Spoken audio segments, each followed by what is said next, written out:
Rev up your engines!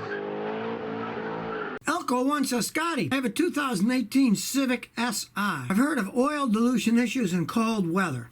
I live in Ohio and drive less than 10 minutes to work every day. Any information or anything else I should know? Few of those have a problem is they're spraying a little bit too much gasoline in when they're starting them in ice cold. Now, you might go to Honda, see if they can reprogram the computer. All that stuff is run by computers. They can do that, great. If they can't do that, my advice would be then start it up and let it warm up a good 4 or 5 minutes when it's really cold to let the engine warm up, the oil to be flowing correctly, and you're going to have less of a problem with it then. That's what I always see with cars that do have problems with too much gas is dumping in when they're cold. You let them warm up, it's going to get rid of it fast. If you just start it and it's all diluted and you take off, it keeps throwing a ton of too much gas in and it gets diluted. So it's one way you can bypass it. But a lot of times you'll find that that's so new that the dealer will have a reprogramming situation that they can reprogram it for free because they know it's a problem. 379 says, Scotty, got an 03 Cadillac CTS.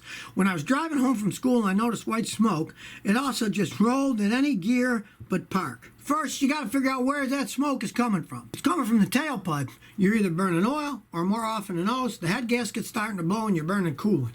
If you're losing coolant, that means the head gasket at a minimum starting to go, cost a fortune. Get rid of the thing. Just get rid of it.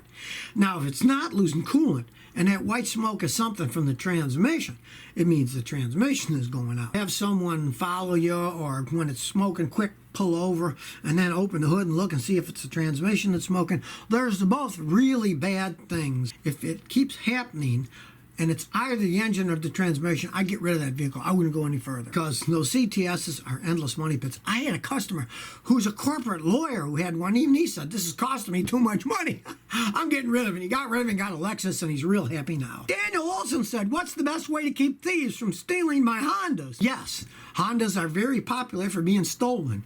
One year, they were the most popularly stolen car in the United States. Of course, you want to have an alarm system that makes a lot of noise because if it makes a lot of noise, it's going to chase people away. Park it in a place where people can't get. Inside a garage, if you can. Behind a fence, it's locked, if you can. If you really want to, go high tech. Go with a good alarm system like LoJack and stuff that not only tells you where it is, but if somebody's messing with it, it'll tell your phone and it'll ring you and say, hey, somebody's messing around with your car. And you'll know what's going on. That's the best way of doing it. Those systems, if you really have a highly stolen car, are really handy because they'll warn you on your phone. I know a lot of guys with motorcycles and they have them because if they're in a bar or something, they want to know if somebody's messing with their motorcycle. If somebody is, it'll ring them and boom.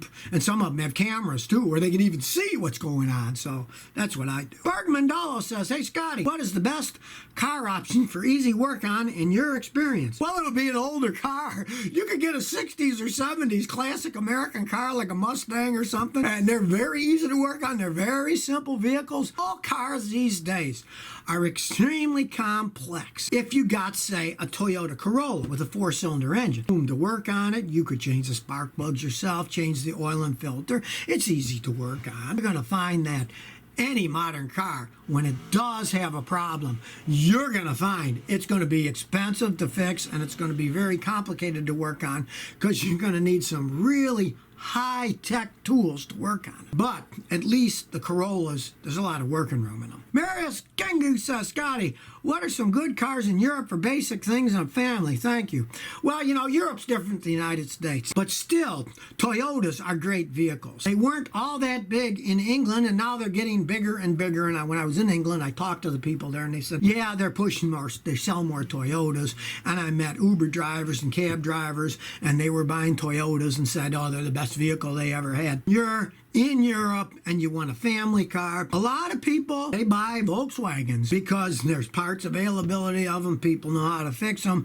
They seem to be better made Volkswagens because from what they tell me, those are the German made Volkswagens and not that are made somewhere else. Like a lot of the cars that are sold in the United States, even though they say they're German cars, they're not made in Germany anymore. They're made other places where they make them cheaper. So if you can get a German made one and you're in Europe, go right ahead and buy one. United States, like I say, no, they're endless money pits, but they seem to build them stronger for the ones that they sell in Europe than they do for the ones in the United States.